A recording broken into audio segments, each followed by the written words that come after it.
Padre bueno, te damos gracias por el privilegio que tenemos de estar en tu presencia y de poder compartir tu palabra a nuestros hermanos. Te damos gracias por este santo sábado maravilloso que nos das la oportunidad de estar en contacto contigo a través de la oración, a través del estudio, a través de percibir tu presencia, cuidando de cada uno de nosotros. Permite que en este día tu Santo Espíritu tome el control de nuestras vidas, también de este ministerio, para que podamos impresionar, impactar corazones de aquellos que necesitan la verdad pura de la Biblia para transformar sus vidas, para buscar esperanza y gozo. Te pido en esta hora, Padre, que seas de manera especial con aquellos que han perdido algún familiar y que están enlutados sus corazones, para que tu paz reine en su corazón y los llenes de esperanza.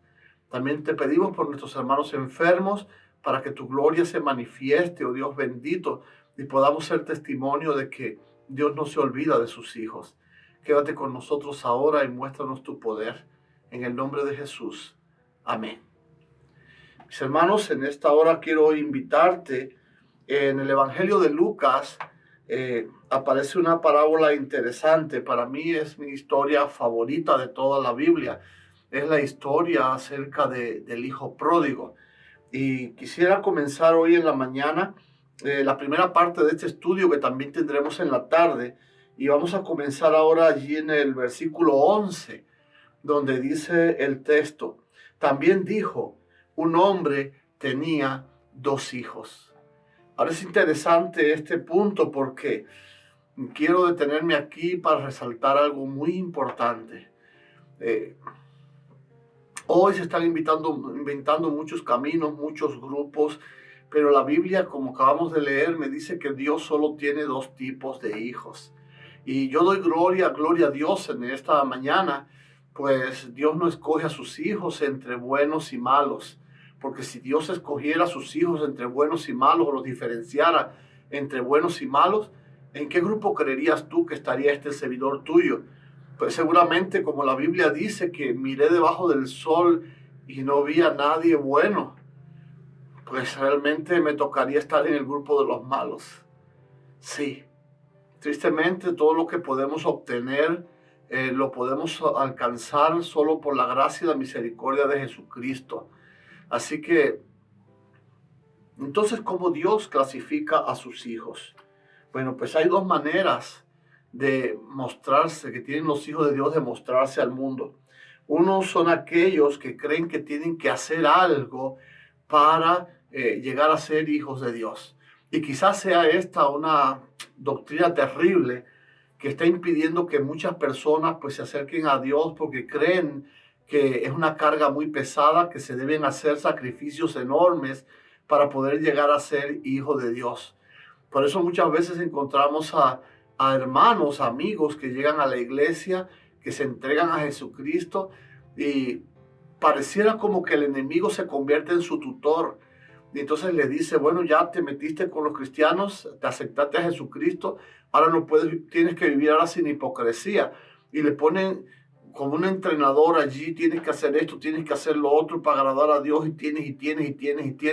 Y al final esa persona pues se va triste, se va amargada, cansada, porque al final aquellos que creen que pueden pagar su salvación, pues terminan chasqueados y amargados de ver que nunca el hombre podrá satisfacer el costo de justicia que requiere la salvación. Precisamente por eso es que Dios entregó a su Hijo, para que ocupara nuestro lugar, para que Él pagase la deuda enorme que tú y yo debíamos en cuanto a justicia a nuestro Padre Celestial. Sí, mis hermanos, la salvación es extremadamente cara, pero las buenas nuevas es que ya Él lo pagó a través de la muerte de su Hijo. Tú y yo podemos ser recibidos sencillamente como hijos, solamente por desearlos. Y ese es el segundo grupo. El segundo grupo que llega a Dios y le dice: yo deseo ser tu hijo, y ahora voy a reposarme en tus brazos para que tú me lleves por donde tú quieras. La justificación por obras es un invento del enemigo. Y en esta misma historia que vamos a estudiar hoy más adelante, vamos a demostrarte cómo la justificación por obra te imposibilita que puedas disfrutar de la herencia que Dios tiene para nosotros. Pero vamos a continuar, porque después de este texto hay un texto que por mucho tiempo ha escandalizado a la cristiandad, y es el verso número 12 de San Lucas capítulo 15, y dice así: y el menor de ellos dijo a su padre: Padre, dame la parte de los bienes que me corresponde. Y les repartió sus bienes. Mis hermanos queridos, a través de 24 años en los caminos de Dios, he escuchado muchos sermones y declaraciones de cristianos donde acusan a este muchacho, se escandalizan de este muchacho menor, pues lo consideran como una falta grave esto de pedir la parte de la herencia que le correspondía. Algunas personas declaran, por ejemplo, que este muchacho está deseando la muerte de su padre, porque la herencia, como todos sabemos, pues se recibe cuando el padre muere. Y quizás interpretan este texto como diciendo: quiero que te mueras ya para recibir lo que me toca, ¿verdad que sí? Y otros pues lo tienen como una falta de respeto, como una irreverencia tremenda. Pues se para este muchacho frente a su padre y le dice: dame lo que me pertenece. Y realmente cuando analizamos de toda la obra que el Padre con tanto sacrificio y esfuerzo pues ha logrado crear, ¿qué es lo que nos toca? ¿Qué es lo que nos pertenece? ¿Qué cosa de lo que ha logrado un padre le pertenece al hijo? Nada. A veces cometemos el error en la educación de nuestros hijos de darle todo y poner la vida muy fácil, porque nosotros tuvimos una vida difícil. Pero se nos olvida a veces que esa vida difícil que vivimos nos enseñó a luchar por nuestros esfuerzos, a trazarnos metas y alcanzarlas. Y eso fue lo que hizo de nosotros hoy gente derecha, gente de éxito. Al aflojarle el camino o suavizarle el camino a nuestros hijos, solo estamos permitiendo que ellos no puedan formar o forjar su carácter. Así que, mis hermanos, este muchacho ha escandalizado a mucha gente a través de los siglos, pues lo toman como insolente, lo toman como falto de respeto, como irreverente, como un sinvergüenza. Pero sin embargo, ese texto, les voy a decir en esta mañana, a mí nunca me ha escandalizado. Pues yo veo en ese texto un acto de fe genuina. Yo te voy a preguntar a ti: ¿le pedirías algo a alguien que tú sabes que no te lo va a dar? Pues este muchacho, aunque la petición sí parece insolente, aunque la petición sí parece absurda y falto de respeto y de reverencia y de consideración, hay algo que me deja ver ese texto. Y es que este muchacho, este muchachito que se presenta ante el padre a pedir, sabía de qué material estaba hecho su padre. Y él sabía que no importa cuán terrible fuera su petición, él sabía que su padre era capaz de dárselo. Te voy a decir algo. Hoy, en el mundo, hasta los ateos saben que el Dios de los cristianos es un Dios que da, y que da con abundancia a aquellos que se acercan con fe para pedirle. No importa lo que tengas que pedir, aunque parezca demasiado, aunque parezca abusivo, Dios está feliz de que te acerques a Él, y con esa fe de que tú sientes de que Él puede concederte lo que tú necesitas o pides, te acerques a Él. Porque así dice Hebreos, que es necesario que aquel que se acerca a Dios crea que Él existe y que es galardonador de los que le buscan. Sí, mis hermanos, en este día tú también puedes ser premiado por la gracia de Dios. Si te acercas a Dios con certidumbre de fe, considerando que ciertamente Dios puede hacerlo por ti, y Él lo va a hacer en este día. Ahora, lo que sí me escandaliza un poco es con el versículo que continúa, el versículo 13. Dice: no muchos días después, juntándolo todo, el hijo menor se fue lejos a una provincia apartada, y allí desperdició sus bienes viviendo perdidamente. Qué triste esta actitud del muchacho. Esto sí es digno de ser juzgado o quizás analizado. Pues aquí vemos un acto de una mayordomía pésima. Pero vamos a hablar un poquito acerca de lo que esta parábola puede enseñarnos. Porque este padre que tenía 2 hijos simboliza a nuestro Dios. Y los 2 hijos, como ya te dije al principio, pues representan o simbolizan a los 2 tipos de hijos, a las 2 clases de hijos que Dios tiene en esta tierra. Ahora yo quisiera preguntarte antes de continuar. Todos conocemos la historia. Esta es una parte de la Biblia que de toda la literatura mundial es lo más conocido en el mundo cristiano y no cristiano. Todo el mundo conoce acerca de la parábola del hijo pródigo. Ahora bien, sabemos que hubo un hijo como este, el menor, que se fue lejos abandonando a su padre y deshonrándolo. Pero también sabemos que había un hijo mayor que se quedó junto al padre. ¿En cuál de ellos te sientes simbolizado tú? Cada vez que pregunto en las iglesias, mucha gente dice, no, en el hijo menor no, ese es un traidor. Yo me siento como el hijo mayor, el que no traiciona a su padre nunca. Pero vamos a ver si eso es verdad. Dice que este muchacho, después que le suplicó la bendición que necesitaba a su padre, decidió abandonarlo, deshonrándolo, yéndose lejos a vivir independientemente del poder y del amor y la misericordia de su padre. Y yo te pregunto, ¿no nos parecemos también un poco a este muchacho? Ahora, ¿qué hacemos nosotros cuando tenemos una necesidad? Ahora en estos tiempos difíciles en que no estamos trabajando, se hace difícil pagar nuestra renta, ¿verdad? ¿De dónde sacaremos para pagar nuestra renta? Entonces ahora pues le pedimos a Dios, Señor, ayúdame. Ayúdame a pagar nuestra renta. Nosotros, por ejemplo, pagamos acá en Illinois $475. Imagínate que ahora yo empiezo a pedirle $400 a Dios para pagar mi renta. Pero como está prometido en la Biblia, Dios cumple su promesa cuando dice que Él va a darnos hasta que sobreabunde. Y cuando yo leo sobreabunde, quiere decir, a mi mente viene por lo menos algo así como que Dios nos va a dar 3 veces lo que necesitamos. ¿Y sabes qué es así? Hasta hoy lo ha cumplido en mi vida.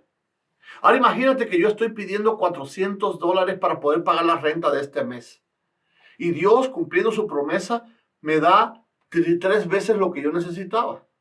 Seguramente tú vas a entender que lo primero que voy a hacer es ir corriendo a pagarle al casero, al dueño de esta casa, esos 400. Pero me están quedando $800. Ahora, ¿qué crees que haría yo con esos $800 que me están sobrando? ¿Qué haces tú con la bendición que te sobra cuando Dios te la entrega? Yo sé lo que haces, porque muchos ya lo hemos hecho. Vamos a las tiendas y compramos allí lo que no necesitamos. Si tenemos 100 vestidos, compramos el 101.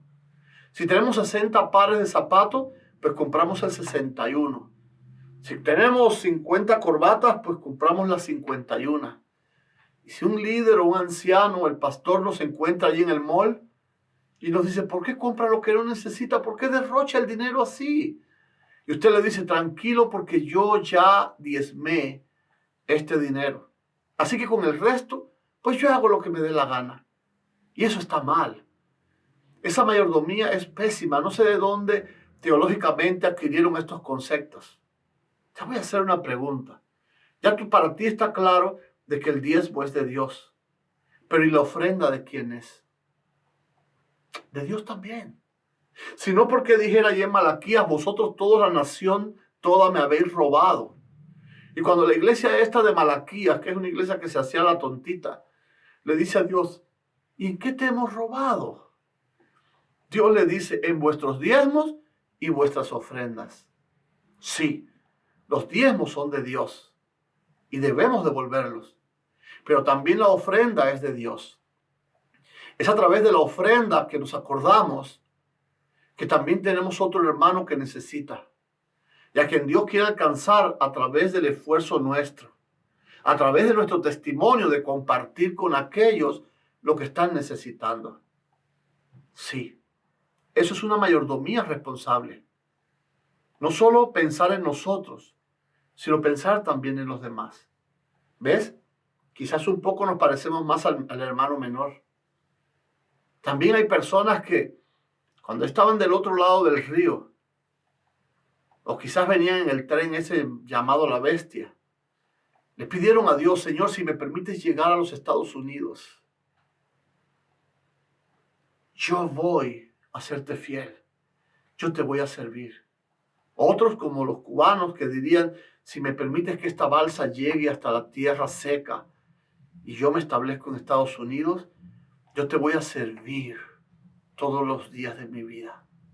Y ahora la realidad es que Dios, como nos da triple, como nos da sobreabundancia, no solo nos permitió llegar a ti y a mí aquí, sino que nos ha prosperado, nos ha bendecido. Y tenemos un hogar, tenemos comida, tenemos autos. Algunos hasta tienen compañías. ¿Y ahora qué cosa es lo triste? Que ahora, como el hijo menor, nos vamos lejos. Y le decimos a Dios: te damos gracias por la compañía de pintura o de Chirrot o de Fremier o de Roofing que me has dado. Pero ahora yo creo que ya puedo seguir solo mi camino. Con lo que tú me has dado, Padre, y el cuidado que has tenido de mí, ya puedo vivir sin necesidad de ti. Eso es lo que hacemos muchos de nosotros, ¿verdad? Llegamos a los Estados Unidos y como Dios nos bendice abundantemente, pues enseguida nos apartamos de su gracia y creemos que podemos vivir sin depender de su gracia y de su misericordia. Esto fue lo que creyó este jovencito. Y ese fue el gran error que cometió. Y dice que se fue a una ciudad donde allí lo perdió todo. Y cada vez que derroches tu dinero, cada vez que compres algo que tú no necesitas, terminarás vendiendo para poder resolver algo que sí necesitas y de mucha utilidad para ti. Trata de pedirle a Dios sabiduría para administrar tu dinero en este tiempo difícil. Para que Dios bendiga tus reservas. Para que Dios pueda añadir a tu pobreza. Para que puedas sostenerte en este día malo. Porque hoy, como has visto, ya no vale ni tener una compañía, porque se te ha prohibido ir a trabajar en ella. Entonces, ¿de qué vale tener todo lo que has obtenido si has perdido lo más importante, que es tu comunión con Dios? Y ahora este muchacho, cuando todo empezó a faltarle, no le quedó más remedio, según el verso 15, de arrimarse a uno de los ciudadanos de aquella tierra, el cual le envió a su hacienda para que apacentase cerdos. Pero lo más terrible no era el apacentar cerdos. Lo más terrible es que, como dice el versículo 16, disculpen, que este muchacho chocó ahora con la dura realidad. Porque él deseaba llenar su vientre de las algarrobas que comían los cerdos, pero nadie le daba. Les prohibían comer incluso la comida de los cerdos, porque para los dueños de los cerdos valían más que este muchacho. Y eso es una realidad que tú tienes que comprobar ahora mismo. Sal a la calle para que te des cuenta que el único que te tiene en gran estima es Dios. Y que allá afuera tú no vales nada para nadie. Es más importante su compañía, es más importante sus negocios, es más importante lo personal de cada quien, y lo demás no importa. Y ahora este muchacho se da cuenta de que él, en la casa de su padre, era un príncipe. Y que en la misma medida en que se fue alejando de su padre, proporcionalmente fue decayendo su valor. Y ahora se dio cuenta de este muchacho, que era tan valioso en la casa de su padre, ahora resulta que valía menos que un animal inmundo. Eso es lo que nos pasa cuando nos alejamos de Dios. Nos damos cuenta que no hay lugar donde podamos refugiarnos. No tenemos en quién confiar. En los momentos difíciles, nadie tenderá una mano para ayudarte. Porque solo Dios cumplirá la promesa que hizo en la Biblia. Aunque tu padre y tu madre te dejaren, yo no te dejaré. Pero lo triste es que aunque Dios no nos deja, nosotros sí somos capaces de dejarle a Él. Y ahora este muchacho saca cuenta, porque yo te voy a decir algo. Quizás estás escuchando por primera vez acerca de la palabra de Dios y acerca de este Dios maravilloso que te estoy hablando. El Dios creador y salvador, Jehová, el gran yo soy. el eterno Dios. Este Dios es el único que puede sostenerte con su mano derecha y protegerte en un momento del día malo. Y ahora este muchacho sacó su cuenta. Yo quiero que tú saques tu cuenta, porque el cristianismo no es misticismo. Saca tu cuenta, porque este muchacho lo hizo, él sacó su cuenta. Y este muchacho dice, óyeme, espérate, yo en la casa de mi padre tenía de todo. Incluso se dio cuenta de algo tremendo. Se dio cuenta este muchacho y recordó que en la casa de su padre hasta los jornaleros comían en la mesa como si fueran hijos. Y ahora él, que era jornalero acá con este otro señor, ni siquiera le permitían comer la comida de los animales. Y ahora este muchacho sacó su cuenta y tomó su decisión. Y eso es lo que quiero en esta mañana que tú también hagas. Que saques tu cuenta y tomes tu decisión. Porque no vale tener tanta inteligencia como para percatarse de que en tu vida tus fuerzas y tu inteligencia no te alcanzan y todavía sigas intentándolo una vez más. Si tu inteligencia te dio para entender eso, ahora que tu sabiduría te mueva a ir al lugar donde hay solución para tu problema. Y este muchacho no solo fue inteligente para sacar su cuenta, sino que tuvo la sabiduría necesaria para tomar la decisión correcta. Dice en el versículo 18, me levantaré e iré a mi padre y le diré, Padre, he pecado contra el cielo y contra ti. Ya no soy digno de ser llamado tu hijo. Hazme como uno de tus jornaleros. Y levantándose, vino a su padre. Este muchacho se percató de una situación.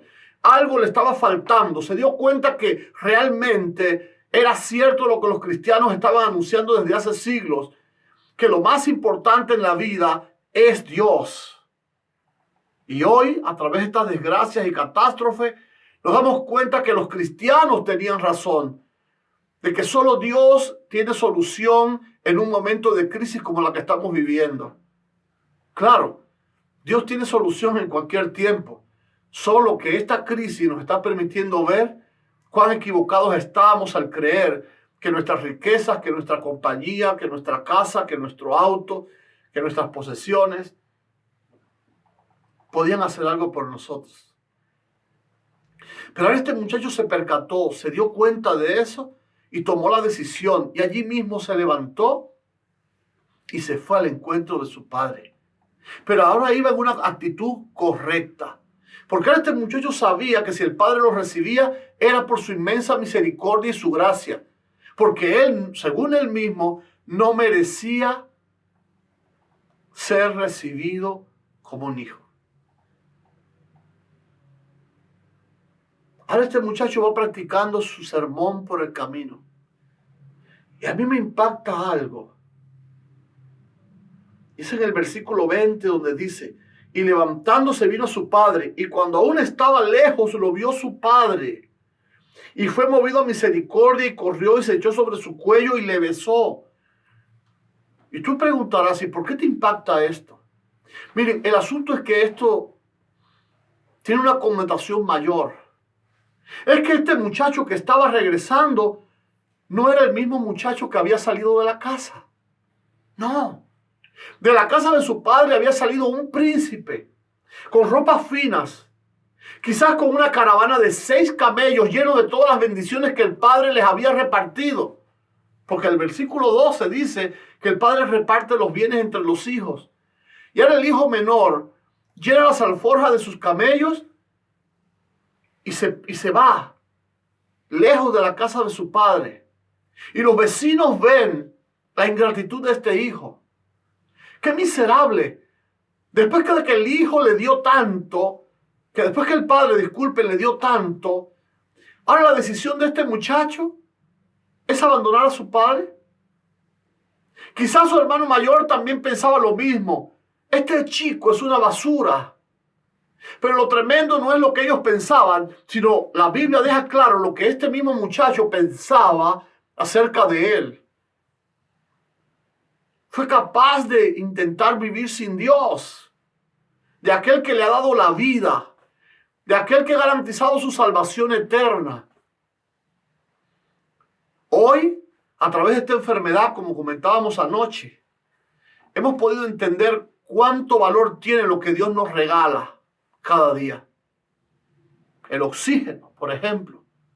Hoy esos pobres enfermos de esta terrible pandemia pagarían todo su dinero por una bocanada de oxígeno que llegara a sus pulmones.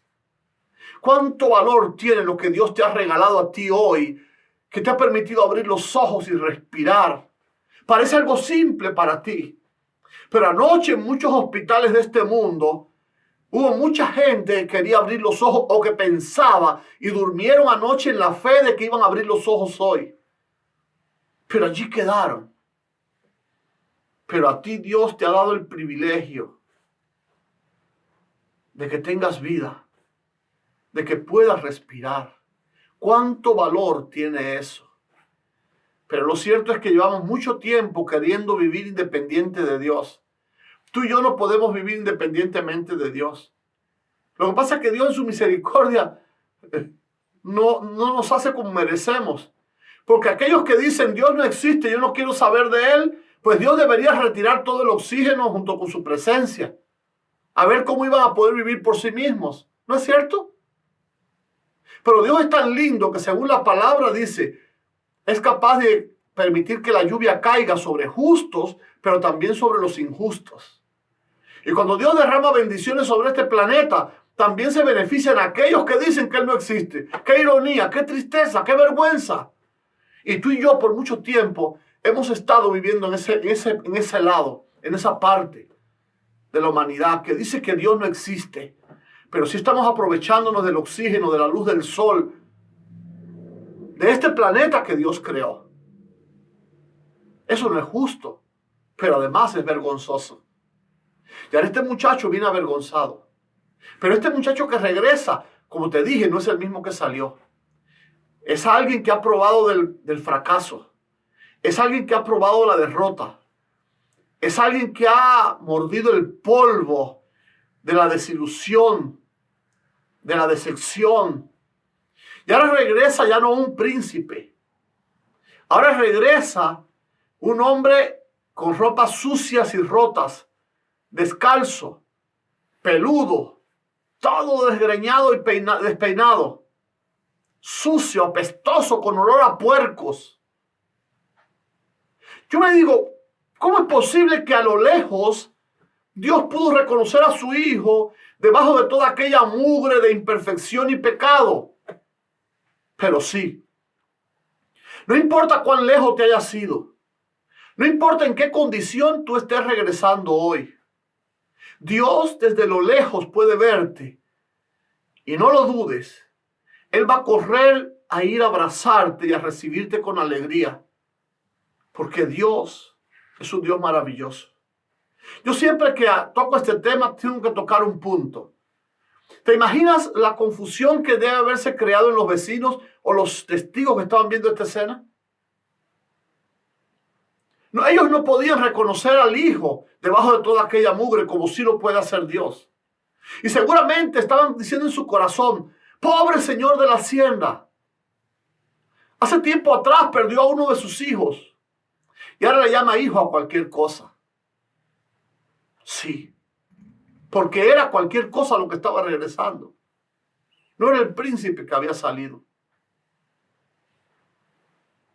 Hace 26 años ya tuve que ir a trabajar en la agricultura mientras trabajaba en planta mecánica. Y estaba allí en el campamento, en el municipio de Sierra de Cubita, en Los Pilones.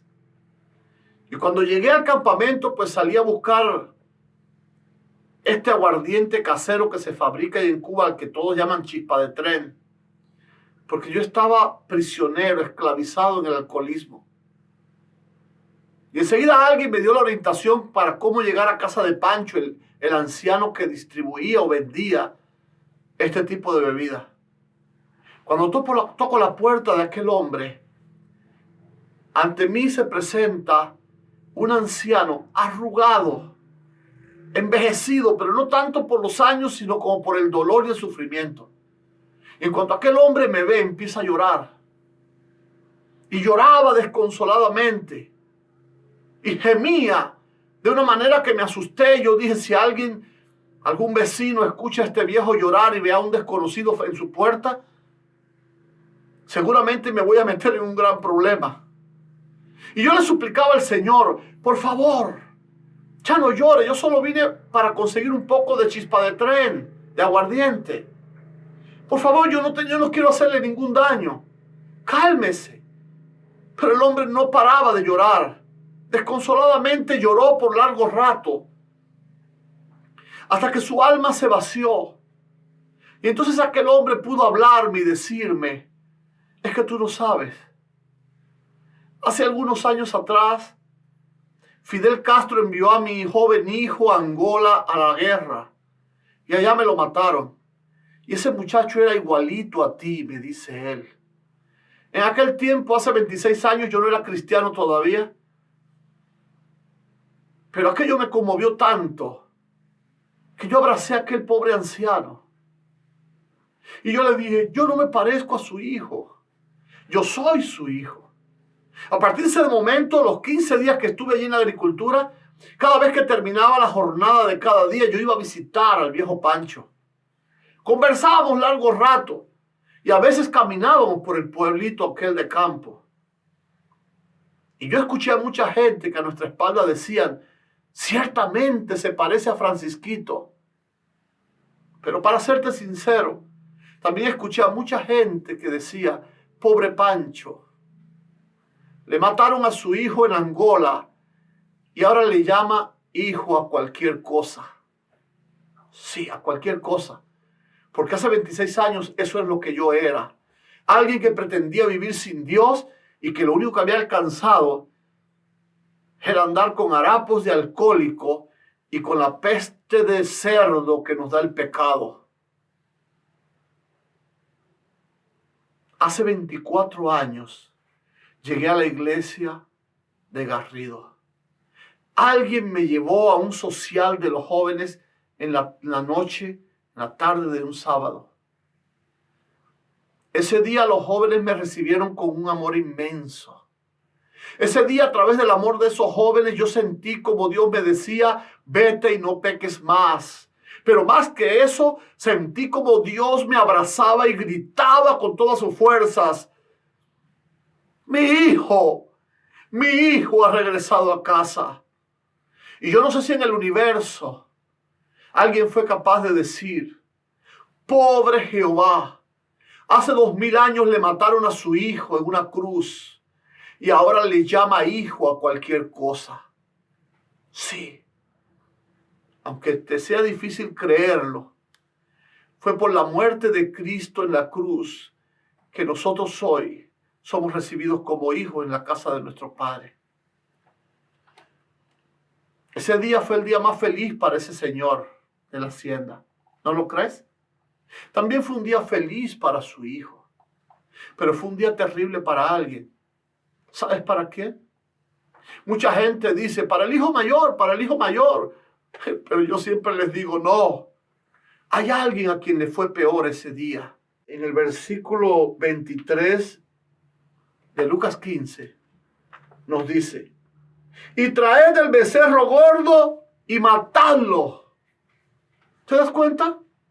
¿Qué culpa tenía el pobre animal de que el sinvergüenza aquel haya decidido regresar a casa? Allí estaba feliz pastando junto con los demás animales. Te voy a decir algo.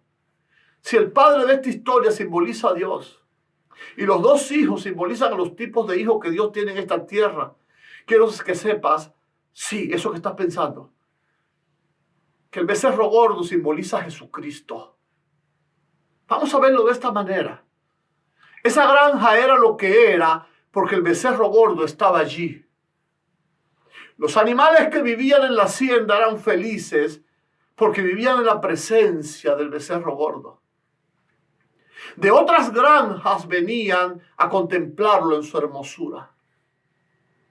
¿Todavía no entiendes de qué te estoy hablando? Vamos a hablarle en otro lenguaje ahora.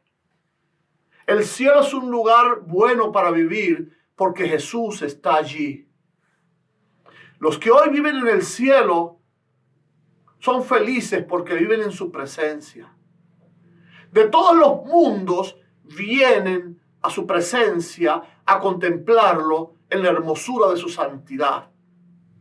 Sí, ciertamente el cielo se quedó vacío cuando Jesucristo, hecho hombre, bajó a esta tierra para ocupar tu lugar y el mío, para pagar nuestra deuda y de esa manera ser recibidos en la casa del Padre como hijos y no como jornaleros. Ahora lo tremendo es que ahora sí llegó el hermano mayor. Llega el hermano mayor y ¿qué ocurre? Desde lo lejos se sentía la música, la alegría en casa del Padre. Este hijo mayor simboliza al enemigo. Y tú vas a decir, no puede ser porque él siempre se quedó en la casa del Padre y recuerda que el enemigo fue expulsado del cielo. Eso es cierto. Pero también recuerda algo muy triste. Casi más triste que lo que provocaron nuestros pecados en la cruz, de que Cristo tuviera que morir. Lo más triste es que el pecado de nuestros primeros padres en el Edén convirtió a Satanás, al enemigo, como el representante de este mundo. Y en el libro de Job, dice que cada vez que había una reunión de Dios con sus hijos, debía, por lógica, presentarse Adán, que era el representante de este mundo. Pero como Adán decidió rebelarse contra Dios, vivir por su cuenta y desobedecerlo, ahora el representante era Satanás. Y se presentaba allí en la reunión de Dios. ¿No es triste eso? Eso trajo mucha duda quizás en la mente de los seres celestiales. Porque se preguntaban y decían quizás, ¿este no fue el que Miguel tuvo que tomar sus ejércitos y expulsarlo de aquí por su rebeldía? ¿Cómo es que ahora se presenta y nadie lo puede echar? Porque nuestro pecado le dio el derecho de presentarse en las reuniones de Dios para humillarlo, para ofenderlo con su presencia y con sus actos. Sí. Este muchacho estuvo siempre también con el Padre, pero su carácter que mostró, y lo vamos a ver, él mostró el carácter del enemigo. Y dice que llegando el hijo mayor, escucha música, escucha alegría, pero no entró a la cena, se quedó fuera. Qué cosa tremenda. Este muchacho que se había quedado ahí con el Padre para demostrarle que si él trabajaba duro la tierra podía llegar a ser llamado o calificado como el hijo bueno de la familia. Sin embargo, lo que te decíamos al principio, la justificación por obras nunca te va a garantizar la salvación. Este muchacho, aunque se esforzó demasiado por trabajar, no pudo entrar a la cena preparada por el Padre. Nunca creas que puedes ser tan bueno que merezcas estar en la presencia de Dios.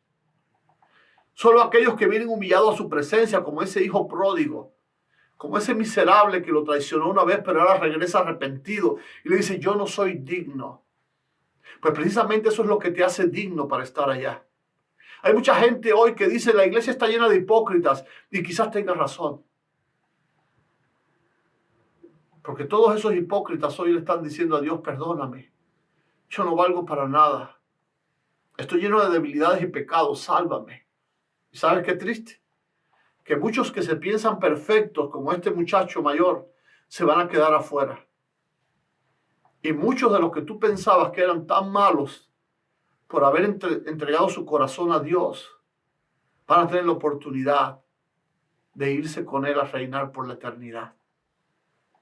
Y ahora este muchacho que se había forzado tanto, fíjense qué coincidencia, ¿de dónde venía? Venía de trabajar la tierra. ¿Te acuerdas cuando Dios le pregunta al enemigo allá en Job? Le dice, ¿de dónde vienes? ¿De dónde venía? De recorrer la tierra. Ahora este muchacho venía también del campo, de la tierra. De aquella tierra que su hermano al irse, a renunciar a su reinado, a su principado, le había dado la oportunidad de que él tuviera el control de todo. Como Adán, ¿recuerdas? Y ahora este muchacho se queda afuera y espera que un criado quizás sale al pozo a buscar agua y le pregunta, oye, ¿qué está pasando allí dentro? Y ahora el criado le dice, tu hermano ha venido y tu padre le ha hecho matar el becerro gordo por haberle recibido bueno y sano. ¡Qué alegría! Entérate de las buenas nuevas, le dice el criado. Tu hermano ha regresado. Y tu padre, en una explosión de alegría, hizo matar el becerro gordo. Y ahora dice el versículo siguiente, entonces se enojó, versículo 28, y no quería entrar. ¿Quién fue el que se airó cuando el becerro gordo, Cristo Jesús, murió hace 2000 años en la cruz? Sí, ese mismo. No lo vamos a mencionar más porque no merece ser mencionado. Fue tan grave la situación que el padre mismo tuvo que salir. Y allí se presenta la escena del juicio investigador. Porque este muchacho ahora se convierte en el acusador de su hermano. Y le empieza a decir, tanto tiempo hace que he estado contigo y nunca me has dado ni un corderito para comer con mis amigos. Mentiroso además, porque el versículo 12 dice que el padre le repartió los bienes. Si este muchacho mayor nunca se comió un corderito, o hay dos razones, o era muy tacaño, o me voy por la segunda opción. Este muchacho no tenía amigos. El enemigo no tiene amigos. Y ahora es capaz de mentir ante su padre cuando el padre se lo dio todo, se lo repartió, y se para frente al padre y le dice, eres cruel, no me has dado nunca. Así mucha gente anda por la calle con el mismo carácter del enemigo, diciendo, Dios no ha hecho nada por mí y te da el oxígeno para que respires todos los días. Te da vida cada día para que mires la luz del sol. Y ahora este muchacho acusa a su hermano de que ha gastado su dinero con rameras. Aunque era cierto que lo malgastó, pero este muchacho que estaba en la finca, ¿cómo se enteró que lo había hecho? A veces tú y yo también tenemos el mismo carácter del enemigo y en las juntas acusamos a nuestros propios hermanos y añadimos más de lo que deberíamos. Deberíamos tratar con misericordia a nuestros hermanos por cuanto nosotros somos como ellos también. Romanos capítulo 2 dice que somos inexcusables quienes quiera que seamos, porque siempre que juzgamos a nuestros hermanos nos condenamos también a nosotros mismos, porque nosotros también hacemos lo mismo que nuestros hermanos. Hoy cayó un hermano, pero mañana puede ser tú o yo. Así que seamos misericordiosos con aquellos que caen, porque mañana nos toca a nosotros quizás. Y necesitaremos mucho amor y mucha misericordia para poder ser restaurados. Y ahora en esta batalla, el padre solo tiene una opción para salvar a su hijo. Y es diciéndole al hijo mayor, era necesario hacer fiesta. Último versículo de la parábola. Era necesario hacer fiesta. Con eso termina la historia. ¿Por qué era necesario? Fíjate que Dios no dice, se me antojó hacer una barbacoa. Hace tiempo que no hacíamos una fiesta y quise comer carnitas. No, el Padre dice, era necesario. ¿Sabes por qué era necesario? Te voy a decir algo. Aunque esta parábola registra literalmente, prácticamente, la historia de nuestra salvación, la batalla de Dios por salvarnos a ti y a mí, todavía se queda muy lejos de la realidad. Sí. Porque aquí en la parábola, el muchacho, el becerro gordo muere cuando el muchacho regresa. Pero en la realidad hoy es que hace 2000 años ya el Hijo de Dios murió por ti y por mí. Y todavía tú y yo no hemos aceptado a Jesucristo como nuestro Salvador.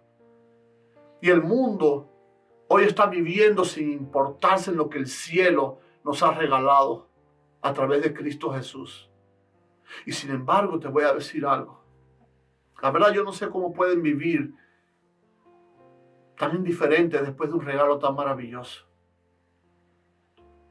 Pero lo tremendo es que cuando hoy uno solo de estos irreverentes, cuando uno solo de esos rebeldes le dice a Dios en el día de hoy, gracias por darme a Jesucristo, te recibo hoy como mi Padre, como mi Dios, como mi Salvador, entonces valió la pena lo que Jesús hizo hace 2000 años, aunque sea por esa persona. Y por eso es que el cielo se siente feliz y hay gozo y hay fiesta en el cielo, porque aunque sea por esa persona que hoy se decide entregar el corazón a Dios, entonces ellos ven que valió la pena que el Padre enviara a su Hijo a morir en su lugar, aunque sea por uno. Y a veces incluso estando en la iglesia ni tú y yo vivimos como deberíamos. Pero hoy es un buen día para que haya gozo en el cielo, para que el cielo haga fiesta. Si nosotros los bautizados, los que ya somos hijos de Dios, nos arrepentimos de nuestros pecados y regresamos nuevamente a casa, en obediencia, en amor a nuestro Padre, para vivir sujeto a su voluntad y no sujeto a nuestras compañías y nuestros negocios y nuestros planes y deseos, entonces habrá fiesta en el cielo, porque te recibirá también como un hijo pródigo, como un hijo que se fue lejos a vivir independientemente de Dios, por sus fuerzas, por su poder, por su sabiduría, por lo que ha conseguido o logrado, ignorando que fue Dios quien se lo permitió o se lo dio.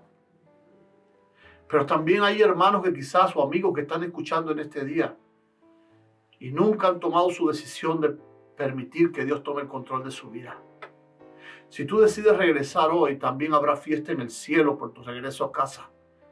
Y serás recibido como un hijo, no como un jornalero, porque ya hace 2000 años que Cristo lo arregló todo, lo preparó todo para que tú fueras recibido como un príncipe en la casa de tu Padre. Hoy es un día de salvación. Yo voy a tener una oración desde aquí. Y yo quiero ver si hay algún hermano o amigo que quisiera venir a la casa del Padre y ser recibido como hijo en este día. Yo quisiera que levantaras tu mano mientras yo oro, para que el cielo vea dónde está la persona a quien debe bendecir, a quien debe sanar, a quien debe restaurar y a quien debe salvar. Dios te bendiga. Oremos. Padre bueno, te damos gracias en este día porque hemos visto a través de tu palabra tu inmensa misericordia y tu batalla y tu lucha por salvarnos, oh Dios. Permite que en esta hora mis hermanos, sí, mi hermano y mi hermana que están viendo allí este estudio y que han participado con nosotros, puedan recibir la bendición de tu gracia y tu misericordia en esta hora. Y que ellos y yo seamos recibidos como hijos en esta hora en tu casa. Porque sabemos, Padre, que no merecemos ni siquiera ser llamados hijos. Y si vamos a analizar bien, quizás ni siquiera nos merecemos llamarnos jornaleros. Pero tú has hecho todos los arreglos necesarios, Padre, para que podamos ser recibidos como hijos y nos sentemos en la mesa del banquete en tu presencia por toda la eternidad. Quédate con nosotros ahora. Danos un sábado de victoria y recíbenos como verdaderos hijos en tu casa. Perdónanos y sálvanos. En el nombre de Jesús. Amén.